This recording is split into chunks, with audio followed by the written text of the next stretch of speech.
Hello and welcome to this presentation on eating for health and longevity, getting started, doing it right, and staying motivated.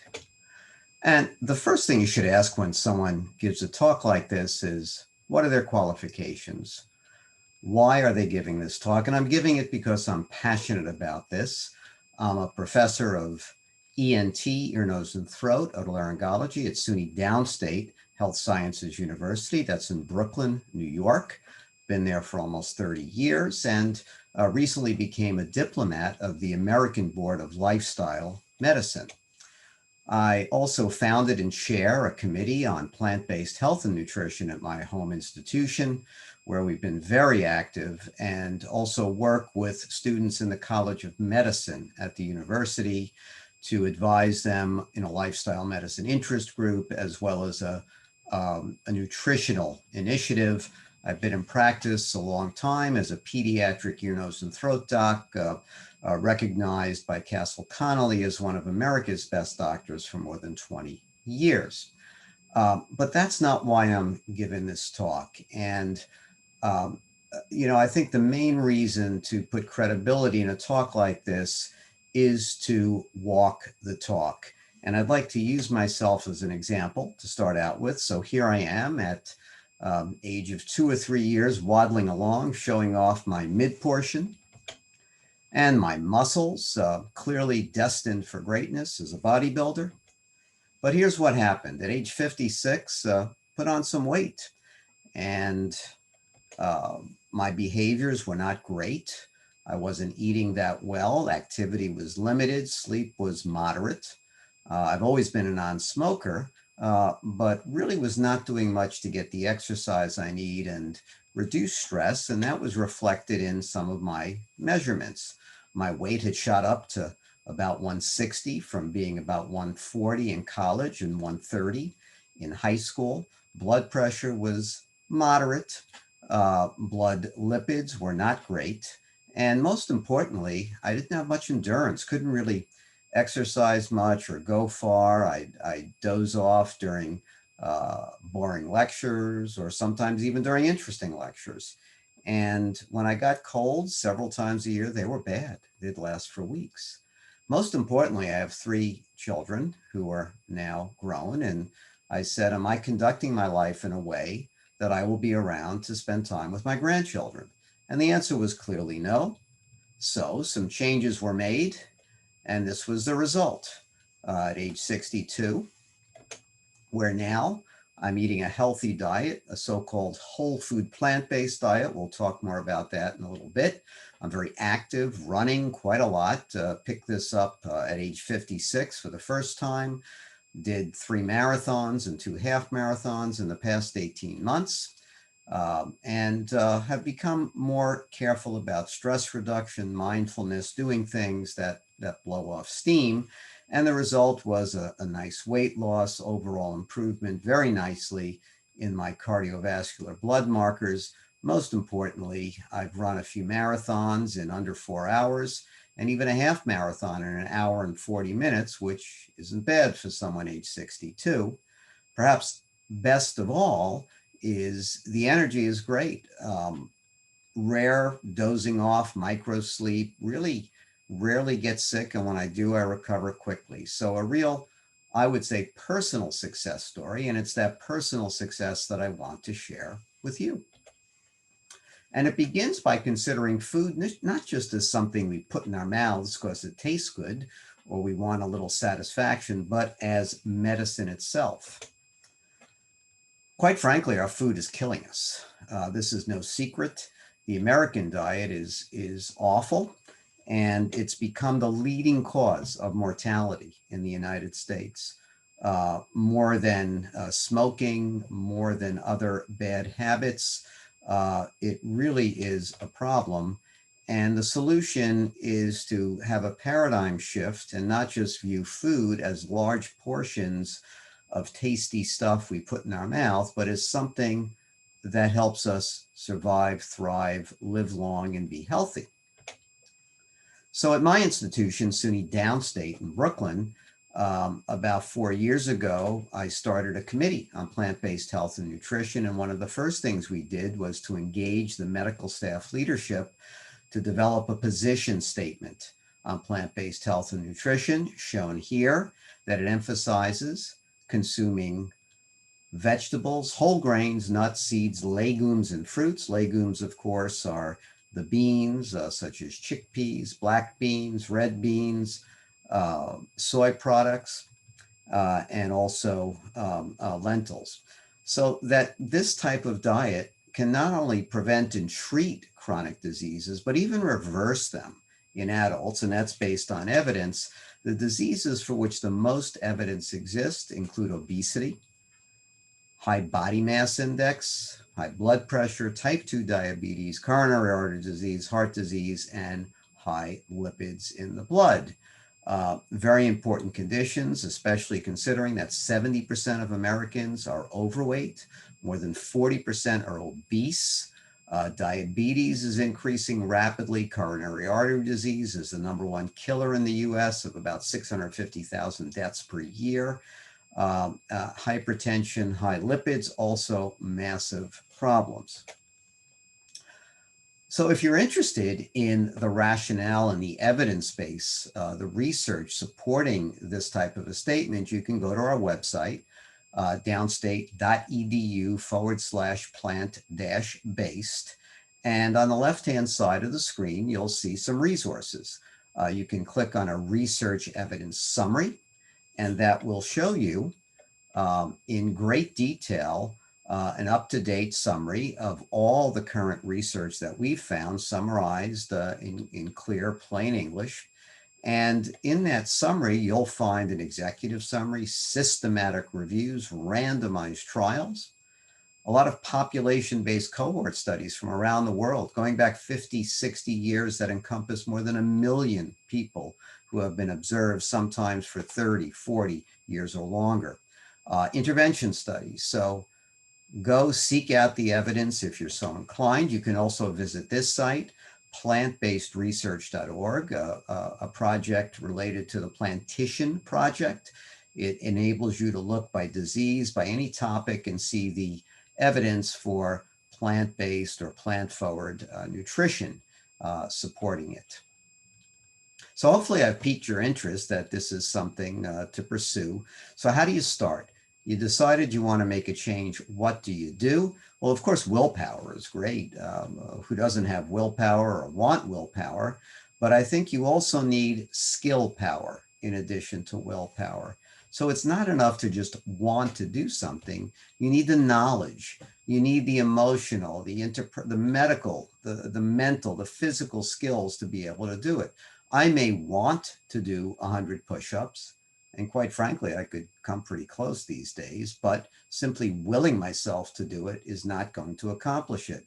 As I said, I've run 3 marathons in the past year and a half. When I started running for the first time 6 years ago, if I wanted to run a marathon based on willpower, it would have never happened. I would have hurt myself or simply failed miserably. You need knowledge, you need education, you need the skills, the inside abilities to do this. And I'm going to share some of that with you now.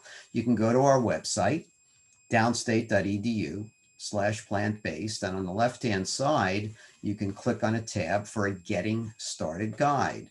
This is how to eat for health and longevity. And it's a very practical guide loaded with pictures and clear advice on how to get enough protein from eating plants, how to do it in a healthful and economical way, an efficient way, how to avoid oil in your foods, cooking without oil, cooking without added sugars, avoiding processed and ultra-processed food. It's all there, how to do it. So please look at this guide. I think you'll find it quite useful. There's another resource, the American College of Lifestyle Medicine. You can access their information at lifestylemedicine.org. Shown here is a typical plate of a mix of some of the things you should be eating: fruits and vegetables, good plant proteins, and whole healthy grains. They have a wonderful guide also on getting started on a whole food plant-based diet. You can find at their website, and I'd encourage you to explore their materials. But we need to step back and say, what is this plant-based nutrition? What does it really mean to think about food in a healthy way as medicine? And when I refer to this whole food plant-based diet, I'm really referring to foods that occur naturally, and they're either unrefined or minimally refined. In other words, they have all their nutrients and things still there. They're also generally minimally processed. So they may be chopped or grated or cut up, but they're not going to be highly processed. This is a diet. It's a type of a vegetarian diet that emphasizes all the good stuff: plant foods, fruits, vegetables, whole grains, legumes, beans, nuts, and seeds. And it discourages eating the bad carbs, the bad carbohydrates, so white rice, white bread, pastries. Instead, you have brown rice, whole wheat bread, whole wheat pastas, pulsed pastas, quinoa, bulgur, farro, all sorts of healthy grains that can be substituted for the processed stuff, and avoiding the sugars and refined foods, which is oils, even olive oil, not good for you, just full of calories. Fruit juice, very concentrated and processed, and obviously the convenience foods, the processed, ultra-processed foods, those Beyond Burgers, Impossible Burgers, which are really no healthier than simply eating a hamburger.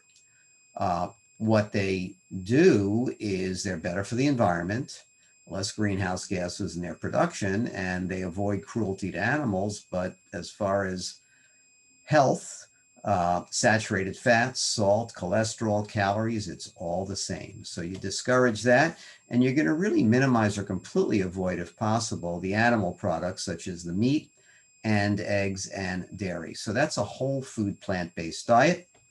Another way to view this is in a pyramid form, where at the base is what most people do. They eat what they want when they want. That's an omnivorous diet, no restrictions. A step up would be what's become very popular. It's called a flexitarian diet, where you're inclined to be vegetarian. So you're thinking about it, you're moving in that direction, but you still eat meat, typically chicken, fish, maybe not as much red meat. And then a progression to a semi-vegetarian diet, something I did for a good part of my life, where I'm eating mostly plant foods, but I do have some meat. Deli meat was something I enjoyed, and fish and chicken. Next step is moving to vegetarian, where you get rid of the meat. But some people who are vegetarian, they're happy to include dairy products, cheese, and eggs, or both. Some vegetarians are pescatarians. They'll include some fish as well. Then we move to the vegan, which is where you're purely vegetarian. You're only eating plant products. You're completely avoiding all animal foods, including something like honey that's produced by bees. The pinnacle of this would be the whole food plant-based diet, and that's a healthy vegan diet. So a vegan diet can be junk food. You could eat sweets and soda and Oreo cookies and licorice for every meal and be a vegan and be eating horribly unhealthy food. A whole food plant-based diet is basically a healthy vegan diet. We can view it this way, moving towards more plant foods and less animal foods. So you see, it is a spectrum. Looking at the United States, the last Gallup polls showed that only about 5% of Americans were vegetarians, and only 2% were vegans. Probably less than 1% are whole food plant-based vegans. So it has not yet become popular, but I think we're at a tipping point where people are really moving in this direction for a number of reasons. The leading one being to avoid cruelty to animals, reduce greenhouse gas production that is rampant with animal husbandry and farming, and thirdly, to improve health, which to me is the main reason. Let's look at some plant-forward or plant-predominant diets, which tend to be high in carbohydrates. And they're shown here. The DASH diet is specifically for hypertension. It's been well studied. There's the Mediterranean diet, very popular, emphasizes more fats, particularly olive oil, and it's done better than comparative standard American diets. It's not the olive oil that's making you healthy. It's the lack of all the junk in the standard American diet.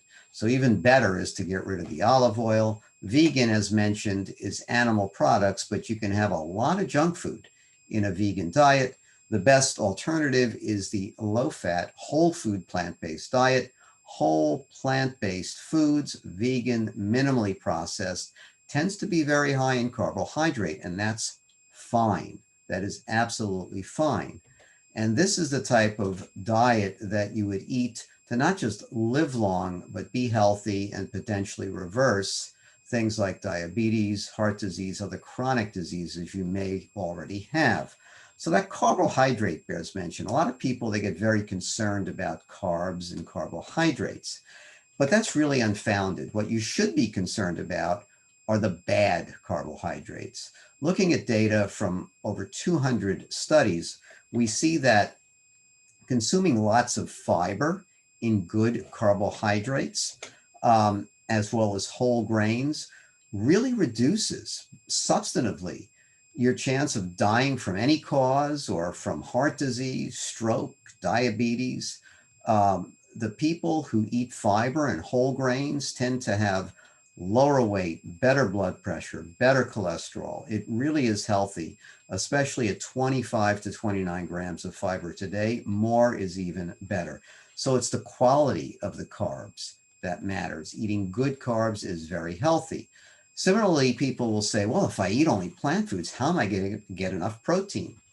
Well, if you're concerned about that, there's a movie you can see on Netflix called Game Changers, which shows you how ultra athletes and Olympians do just fine eating plant sources of protein, many of which are shown here.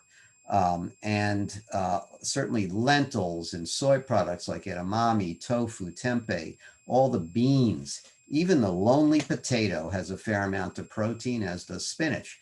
Not only does it have protein plant foods, but it's wrapped in a lot of fiber, other nutrients, and not a drop of cholesterol. When you eat animal proteins, you're getting cholesterol, saturated fat, and most importantly, zero fiber. That good fiber that helps you live longer and have less health problems. So plant proteins are terrific and can readily substitute for meat proteins. It's a complete myth that you have to have all amino acids with every serving, such as mixing rice and beans. As long as you eat a diverse diet, you'll be fine. So the alternatives to the plant-based tend to be these low carbohydrate, high protein, high fat diets shown here.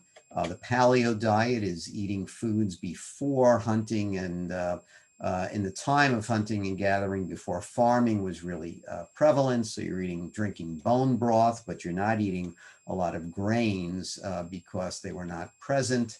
South Beach is a form of a higher fat diet, but it balances it with healthy whole grains. Atkins is very similar, limiting the bad carbohydrates, but allowing animal products, fish, and other protein sources. Keto probably has been the most popular, very high fat and lots of protein, almost no carbohydrates, really pushes the animal products and dairy products. These diets are exactly that. They're diets. They're good for short-term weight loss. They are not good for long-term health. They are actually quite problematic for long-term health. So let's take the keto diet, for example, which is nothing new. The keto diet has been around for decades. It was initially used as a treatment for epilepsy in children. It turns out that refractory epilepsy in children really benefits from a ketogenic diet, a diet high in fats, high in protein, low in carbohydrates. Now, when we look at these studies, as was done in this systematic review from the Cochrane Group, pretty much everybody in all the studies had adverse events from sticking to this keto diet. They tended to be often vomiting, constipation, diarrhea, lethargy, weight loss, nausea. All right, not necessarily dangerous, but also decreases in your bone density, more gallstones, fatty liver, high cholesterol, hypoglycemia, and this was just in the relative short term. There's little data on what happens when you continue this over the long term, but, and it's a big but.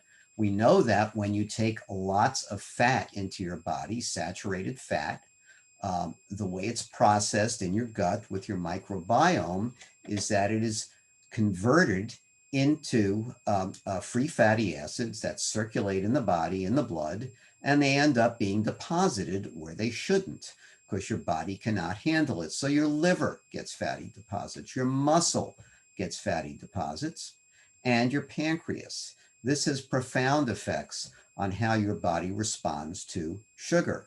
And your insulin becomes resistant. It just doesn't work. So the pancreas works overtime, and sooner or later you get diabetes.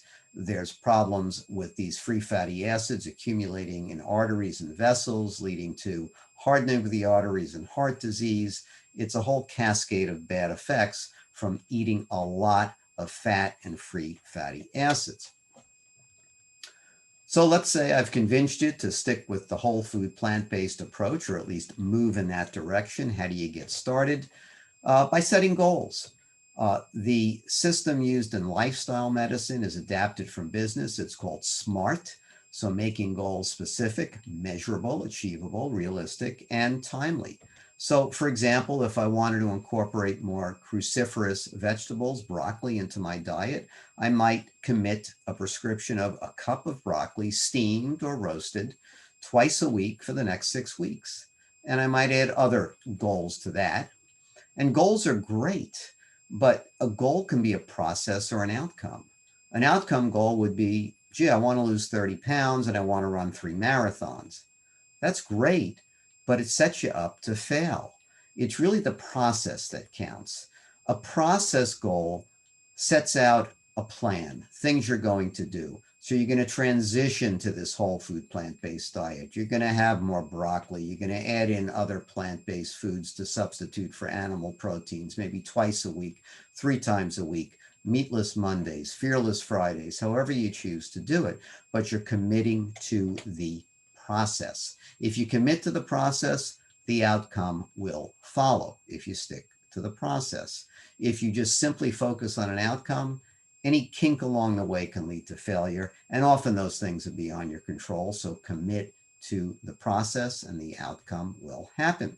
And the process is moving from what America eats, or most of the world eats, the so-called standard American diet loaded with junk, to a whole food plant-based diet. So you're getting rid of those sweets, the snacks, the ultra-processed, fried, fast foods, sugar-sweetened beverages, and you're moving to those whole plant foods with the vegetables, the grains, the beans, the legumes, the nuts, the seeds, etc. But don't feel bad if it's hard to give these things up, because actually the food industry specifically creates junk food to be addictive. And the formula is shown here: lots of salt and fat, make it crunchy, it feels good in your mouth, and you are addicted. You want to be even more addicted? Add sugar. Add sugar. And that really carries it over. Okay. One of my favorite Italian restaurants I go to, it'll be nameless, they have great sauce. But when you look at what's in the sauce, because they sell it commercially, it's loaded with sugar, with fat, and with salt. Not great. Almost any soup that you have in a can is loaded with salt. So are canned tomatoes. And that's why they taste good and they're addictive. If you want to eat junk food, that's great. Just cook it and make it yourself and make it healthy. So the bottom lines, when all is said and done, if you want to live to be 100 and have a good quality of life, then you have to act like centenarians. Look at The Blue Zones, a terrific book on what people do in the pockets around the world where we find a lot of centenarians, people living to 100. Most importantly, they favor plant foods. They do eat some meat, but it's rare. They move around, they have a sense of purpose, and they affiliate with other like-minded folks. Strongly encourage you to look at The Blue Zones. Fabulous book. Easy way to get started is to make a plate with a grain, a green, and a bean. A grain, a green, and a bean, the so-called Buddha bowl. Very easy to put together, and that is a healthy, low-cost, plant-based meal. A grain, a green, and a bean. Last, in the words of Virgil, I think the greatest wealth we can all have is our health. And moving in this healthy, whole food, plant-based direction, I think will get you there. It's a wonderful journey. I've enjoyed it on my own, and I hope this presentation inspires you to get started, do it right, and stay motivated. Feel free to look at it again and absorb more information, or go to our website, downstate.edu/plantbased, for further resources. Thank you for listening.